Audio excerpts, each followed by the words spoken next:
Sometimes revenge isn't immediate. Sometimes you have to wait 2 years to get your payback. We've got a story about that one in just a bit, but first, workplace revenge. Just seen a post whereby someone was getting annoyed that a coworker kept leaving early, even though it didn't affect them. Made me think of what happened to me some time ago. I worked in a large office with multiple departments. Each department could choose whether they wanted to have flexi time or not. Most chose to have this option. The core hours were 10 a.m. to 4 p.m., so everyone needed to be in the office during this time. The phone lines were open from 9 a.m. to 5 p.m. So long as there was phone cover the hour before and the hour after core time, no one minded how people managed their flexi. Living the furthest away, I chose, after making sure it was okay, to come in at 8 a.m. every day and leave at 4 p.m. so that I could avoid the worst of rush hour traffic. I had been working these hours for the better part of 4 years, and no one had a problem with it, until I changed departments. Despite there always being cover up until 6 p.m. most days, office was open 8 a.m. to 6 p.m., my coworkers had a problem with me being the only one leaving at 4. They complained constantly to the department manager. He gave them the option of leaving early if they wanted, setting up a rotation of people leaving early, basically any workable solution that was feasibly possible. Nope, nothing was acceptable. None of my coworkers wanted to leave early, unless there was an emergency, doctor's appointment, etc. So if they chose to stay until 5 p.m., then I should also fit in with the team and do the same. Exhausted, my manager spoke to me and said he tried everything, but they just wouldn't back down. I asked if I could move to another department that didn't mind me leaving at 4, but he gave me a piece of information which made me smile, and I decided to stay. I asked if he wouldn't mind batting them off for the next couple of weeks because I had a plan. Team meeting was held after a couple of weeks to discuss working hours, and I sat back and allowed my coworkers to get themselves worked up. I decided to throw in a few comments here and there to rile them up some more, and when I thought it was the right moment, I held my hands up and conceded defeat. I asked the team if they prefer I work 9 to 5. They all agreed. Giving a quick look to my manager, I repeated that we should all work the same hours, considering their argument was that I was the only one leaving early. Unanimous agreement. So I suggested that we should all, as a team, work 9 to 5. Enthusiastic nodding, starting from tomorrow. Silence. My manager spoke up, saying that was a wonderful idea and was a brilliant solution. He'd put it in place immediately so that we could all come off flexi time and, as a department, all work the same hours, which is what the team wanted in the first place.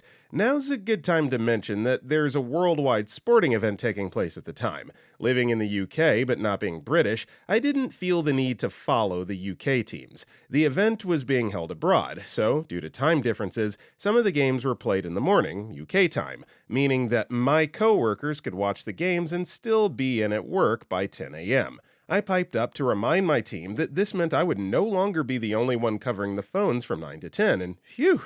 Yes, they conveniently forgot that they left me to answer the phones for that hour pretty much every day since me starting on them. What a relief, because the phones did get busy first thing in the morning. One colleague tried to speak up, but my manager reminded him that this is what they've been asking for all along, that the whole team work the same hours. Oh yes, this was also the time to mention that seeing as I couldn't leave early anymore, there was no need to work through my lunch break, something I offered to placate them, and I didn't used to have lunch that often back then. Flexi meant that people had the choice to take 2 hours for lunch, and I'd offered to cover the phones when the games were on. So I'd stop doing that. Otherwise, I'd be worn out working flat out until 5. That meant that the quarter and semifinals they had planned to watch, which so happened to be played over UK lunchtime and our office were showing on the large screen in the main conference room, would only have a restricted viewing time of 1 hour now. I announced that I could see I was being selfish for being the only one to leave early,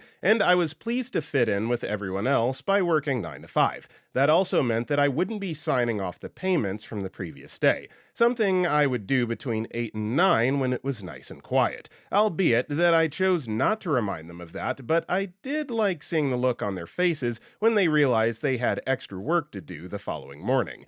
Work that they should have been doing in the first instance. Again, something I volunteered to do to try to placate them. Oh, and that information that my manager gave me during our meeting 2 weeks prior, in a cost-cutting exercise, my office was relocating to another one, which happened to be a lot closer to where I lived. So ultimately, the removal of flexi time worked in my favor, as it meant I could then walk to and from work.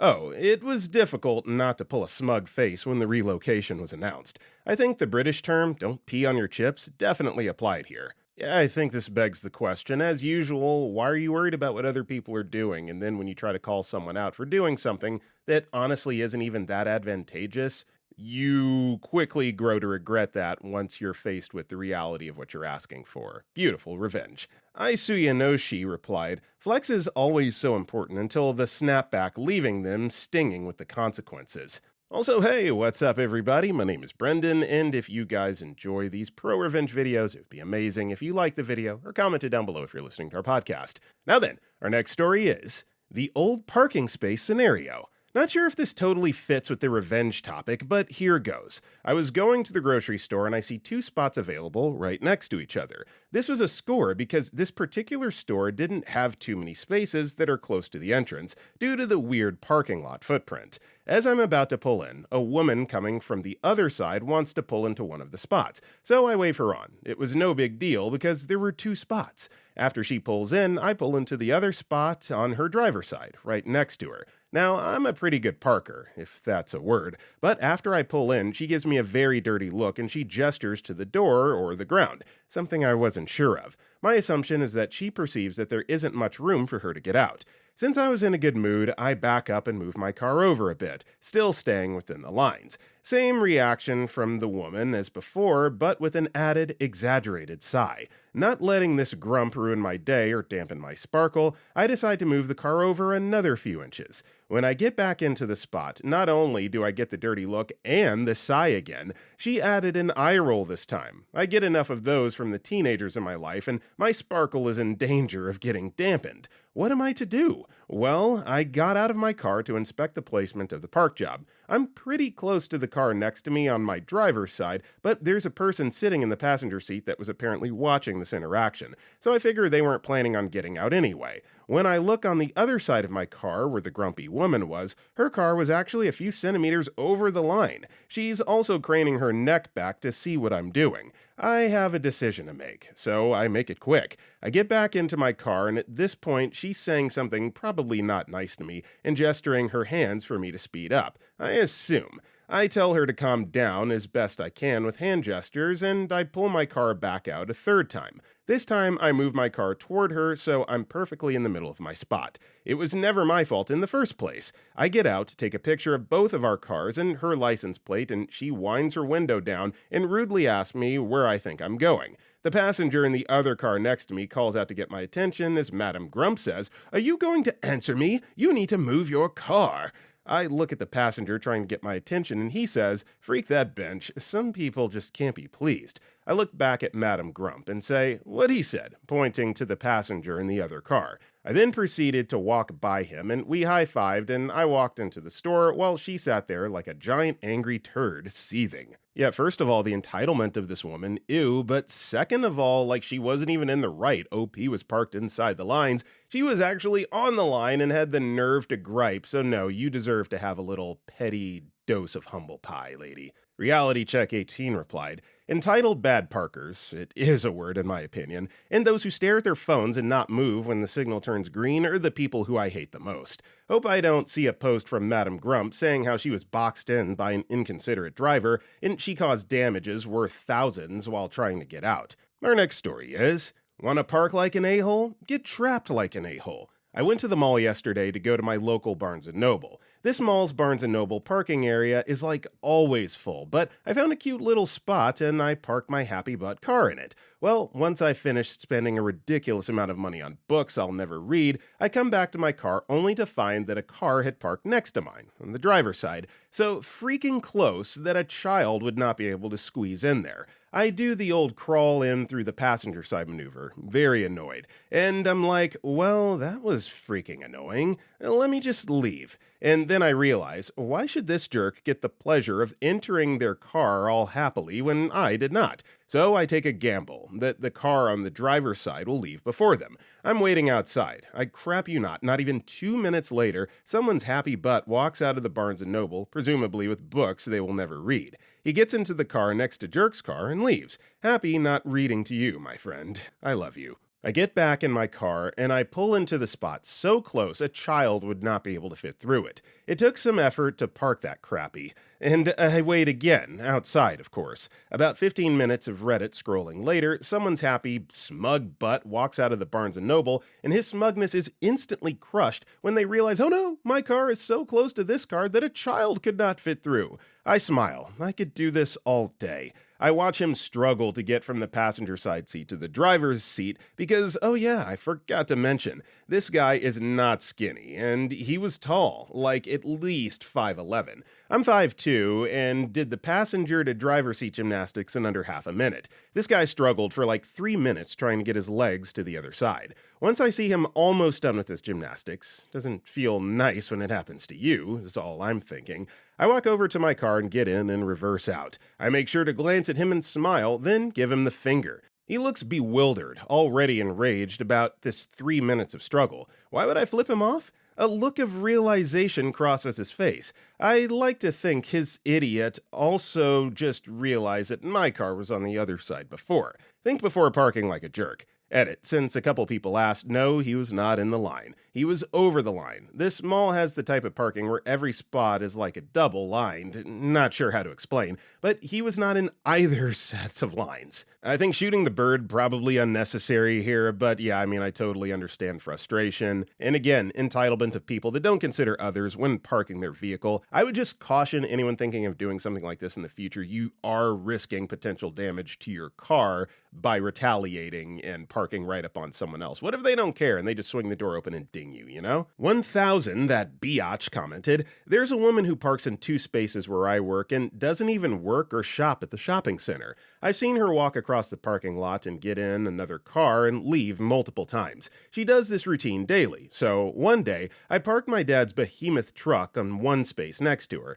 I was fully in my space, not over the line or anything. My coworker parked her car in the other space next to her car. Again, fully in her correct space. We laughed hysterically when we had to watch her try and open her car door and she couldn't. The way her door was, it would catch under the wheel well of my dad's truck and she couldn't wedge herself in. Now, had she parked in 1 space, she could have gotten her door open. She finally gave up and climbed in through the passenger side. She parked in 1 space for a few days after that, but has started using 2 spaces again. Our next story is Bamboo for You. I have a crappy neighbor of a crappy girlfriend who moved into our small and tight-knit neighborhood about 5 years ago. The girlfriend, who's about 20 years younger, is okay, but he's an absolute nightmare. The first few months they were here, their very dangerous dogs kept getting out and chasing neighbors into their homes. They've dug under my fence and attacked 2 of my dogs, both okay. You cannot talk to him as he's a man who cannot take accountability whatsoever. A realtor reported him for leaving his boat parked at his house, and he took it out on all the other neighbors and started reporting everyone for the dumbest crap. Well, now he started breeding Dachshunds.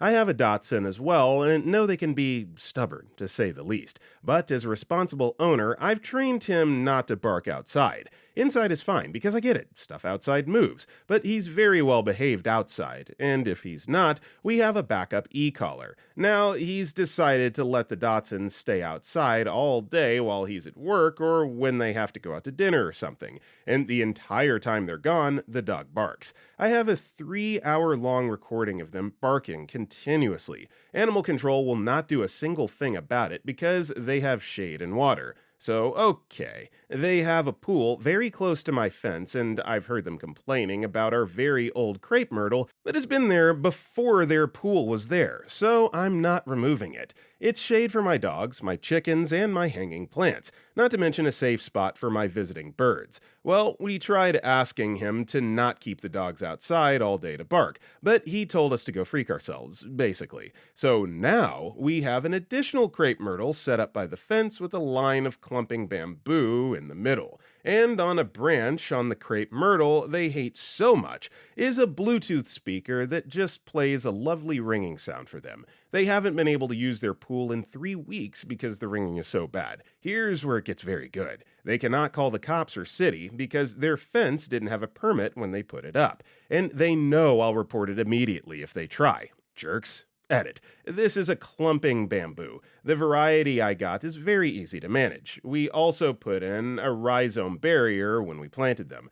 It was well planned out. Thank you for your concern, though. Petty, petty, petty, super petty. I still like it, though. Good revenge story. Moving on. Afraid Yesterday 437 replied, I read not long ago about someone who recorded their neighbor's dog barking all day, wore noise-canceling headphones, and aimed the recording at the neighbor's bedroom and let it play non-stop for a few days until the neighbor's bedroom got the hint. Apparently, that fixed the problem. Our next story is The Lord of the Ringer. This is an old story I had not thought of for ages. Not sure why it popped into my head today, but I want to document it before it slips away again. First, we have to go back to the way before times, when Radio Shack was the king of cell phone sales and still actually sold competent level electronics. I was your typical sales agent, 18, perpetually stoned, and quite helpful for the average customer. My job becomes relevant later. Enter Dave. Dave was a regular party crasher in my friends group. I say in with sarcasm. He was that person everyone has known forever and just kinda tolerated but tried to avoid.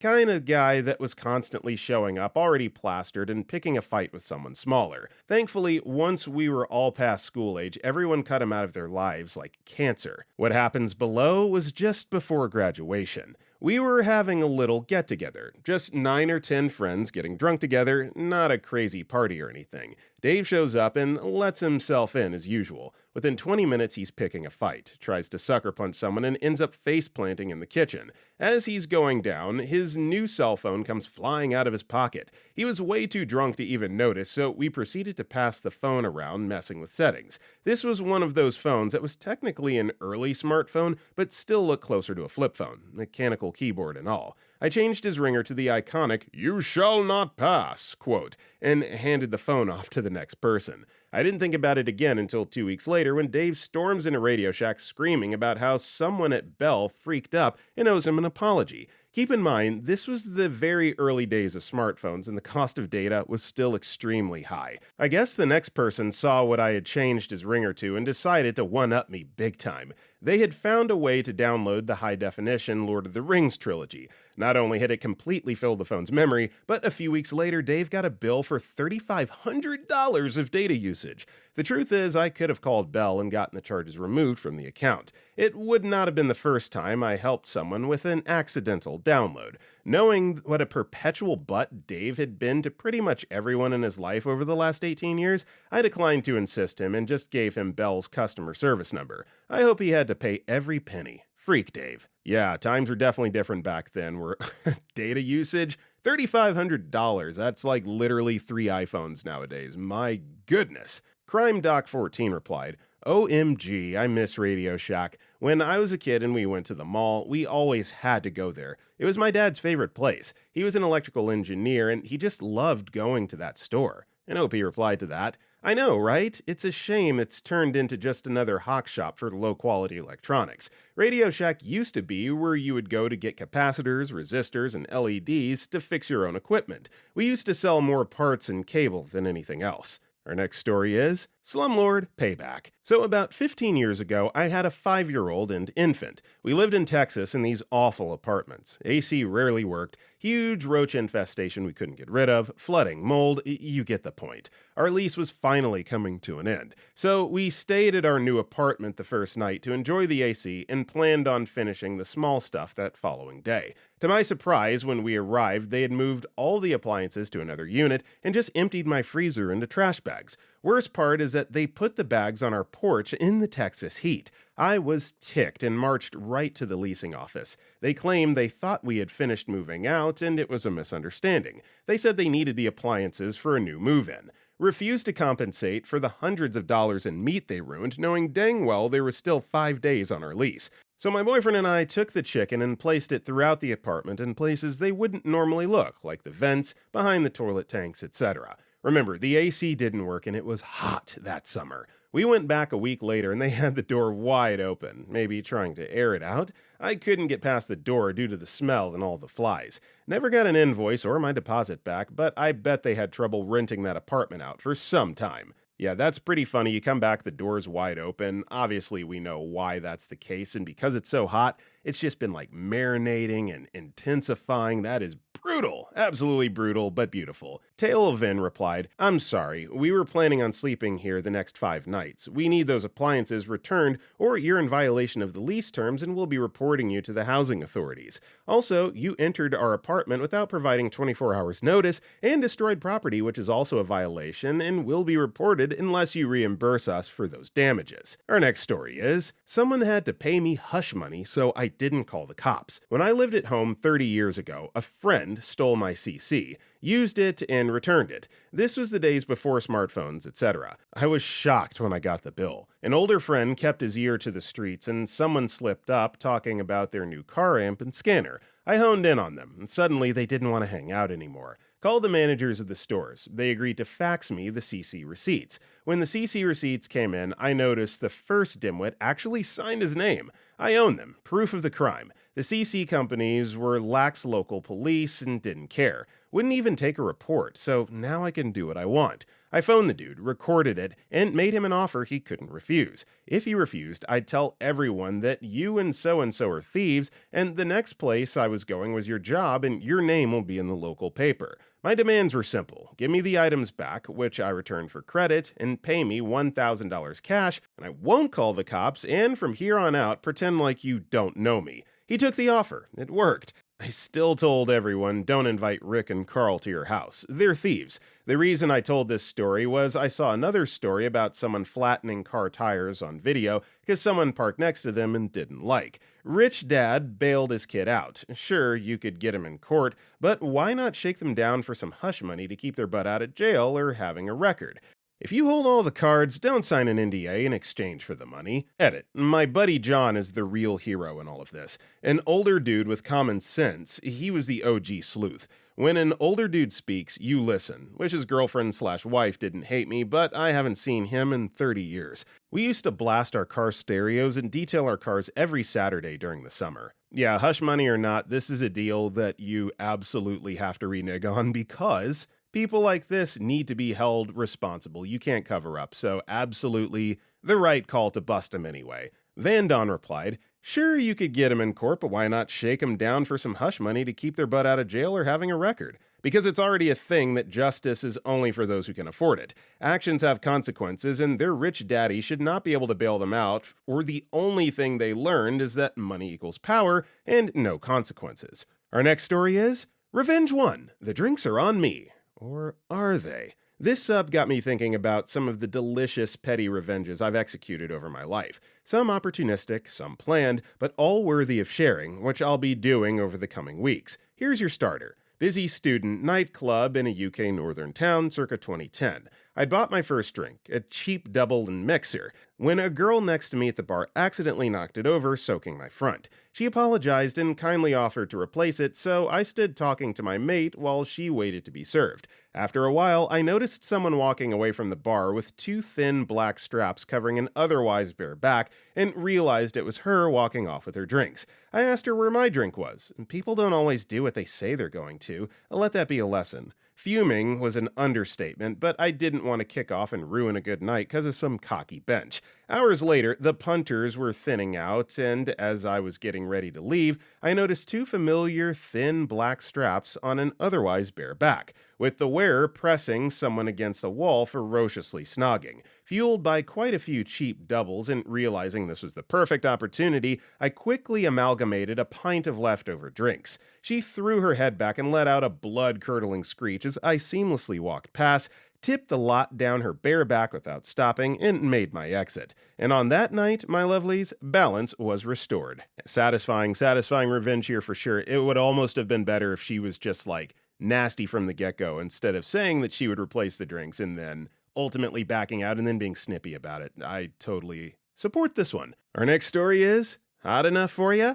So this is back when I worked at a Starbucks in Union Square, New York City. Some guy comes up looking very annoyed that he has to interact with a peasant like me and orders a latte very hot, 180 degrees. So I hand the guy his drink and he immediately wrinkles his nose and said, "This is not hot enough. I asked for 180 degrees. Now, all the pitchers that we use to steam milk have a thermometer in them, so I knew that I indeed steamed it to the correct temperature, but I gladly took the drink back and made him a fresh one. When I went to steam the milk, I made sure it was pretty piping hot, 220 degrees, and smiled politely as he took his first sip. The look on his face was priceless as he probably scalded his tongue, but thought better of complaining again. Be careful what you ask for, right? I mean, I think in this case it probably would have been better to just ask for the coffee to be warmed up a little bit, maybe slightly hotter, but when you're actually dropping numbers and putting measurements on this in terms of degrees, you are absolutely asking for it. See, Ad9057 replied, "I hate those it's not hot enough people. They're a pain in the butt. I was taking food to a table once, and I stopped to answer a question. On the way, the people complained that in the whole 2 meters, their food got cold. Sent it back twice." Our next story is, after 2 years, I got paid by a stuck-up daddy's boy. 2 years ago, I drove into a parking lot with my wife and kids. There seemingly was only one place left, but a BMW was towed in at the front and left almost no room. I talked to the attendant and she said that was the last spot. The system handles cars' capacities automatically. So I carefully drove in and parked, about 3 centimeters from the other car. I had to get out of mine through the passenger side. When we went to leave, the BMW was gone and 2 of my tires were flat. I called the parking attendant over and showed her. She called the manager who said they'd send someone within the hour. My wife and the kids took a taxi home and I stayed there waiting. But I was ticked and called the police and asked the manager for the video. They wouldn't give me the video without an official police complaint, so I made one, and the manager then had me contact their legal department to take it from there. A few minutes after finishing up all of this police and legal stuff, the mechanic showed up, filled my tires, and I went home. I had to hound the parking company for almost 3 months until they sent the police a copy of the video. 3 times. The first time it was the wrong camera, and the second time it was the right camera but wrong time frame. Once the police had the full video, I was able to amend my original complaint to vandalism and directly identify the guy that did it from the camera and license plate. A few more months and I get a letter inviting me to an arbitration. I reply refusing and say that this will be handled through the judicial system. I add this arbitration offer to my complaint. A week later, I get a call from Daddy's lawyer offering me a few thousand souls to, quote, "forget about this. The kid was mad and made a mistake. I should be reasonable, not let this go too far, etc. Tell him no to everything and not to be contacted again." A few more weeks go by. I think this would be about 6 months after the incident, and I get a court date, 11 months in the future, January of this year. Every couple of months I get a call with different offers from different lawyers to drop the case, all of which I make sure to amend to the case documentation. When the court date finally comes, the guy is there with Daddy and their lawyer and me with mine. They make one last effort to work out a deal, but I deny again. The case is over pretty quickly as the video is horribly damning to this guy's case. You can clearly see him walk up, look at my car, make a few angry gestures, then pull out his car, get out and deflate my tires. There wasn't much he could say in his defense. The adjudication goes in my favor and the verdict is common vandalism, and is assigned 50 days fine at 50%, which works out to around $1,700 USD, plus 90 days of home arrest. They appealed, but this was thrown out a few weeks ago, and just last week I got the news that the verdict is now final. The payment deadline has been set to October 10th of this year, or else home arrest becomes jail time. They called yesterday asking for my bank account and the transfer today. So Monday I'm reporting payment received and the end of this 2-year journey. So Martin, I don't know if you use Reddit or not, but enjoy your home arrest, and too bad your university doesn't accept home arrest as a valid excuse, and you'll lose all credits this cycle. Maybe think about that next time you want to screw with someone else's stuff. Thank you, OP, for fighting the good fight here, not giving in to any kind of buyout or negotiations, and doing the right thing, making sure that justice is served, lesson is learned, and you finally get your payout money. Virtual Squirrel 725 replied, "The best part of this story is you know this guy's done similar things many times and always squirmed out of it with Daddy's help. Not this time, and he will always remember the rest of the world doesn't put up with your crap." Alright everybody, that is all the time we got for today. If you enjoyed the video, don't forget to like and comment down below. And if you want to check out any of our other videos, click the video on the right. I got nothing else for you. I will see you all next time.